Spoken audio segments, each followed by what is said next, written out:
Hi, my name is Rachel Smith. I also go by Ray. I own Cinder Bella Studios, which is a wood burning studio. We also like to use the word pyrography, the arts of writing with fire. So my business, we create custom artwork with fire on wood. That can be pet portraits, human portraits.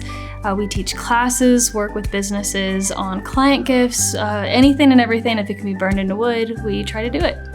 I have always been an entrepreneur pretty much, I feel like, since the day I came out of the womb. I grew up in the restaurant industry with my family, and so we had a restaurant named Rachel's Garden for 30 years. And so since the age of like 5, I was out in the restaurant trying to panhandle like extra quiches to people. I'm like, you want a quiche for $5? I'll give you a quiche for $5.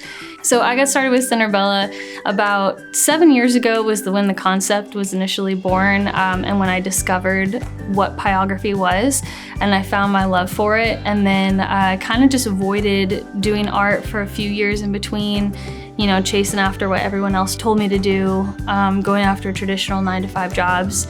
And then a couple years ago, just decided, you know, now is the time. We're gonna jump straight into it full force. And it was like, I'm gonna follow my passion. It started with just the classes, and then next thing you know, it's a full-blown business. I have 2 employees, and here we are today.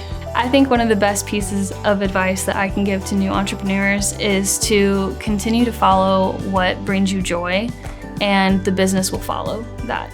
I think one of the earliest wins that I could kind of point out in my business was when I decided to open up the classes to be private classes where people could take them in their home, and I have a whole kit that I can bring to people's houses. The more you step outside of the box that people put you in with expectations, I think the more fun you can have with your business and the more success will follow.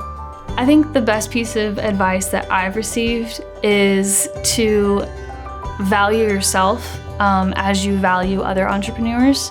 And taking the time to really value my own work has helped me with pricing and selling myself, and just having the confidence to go out there and chase after my dream. If you'd like to find Cinder Bella Studios, you can, in person, you can find me live burning on most days at 1819 Coffee House in Thompson Station, or you can reach out to me on social media at Cinder Bella Studios, and I'm on all platforms: Facebook, Instagram, TikTok. You could also find me on my website, cinderbellastudios.com. That's where I have all of my fine art pieces that are for sale. So anything and everything you could think of doing with my business, partnering with me, you can find it on the website.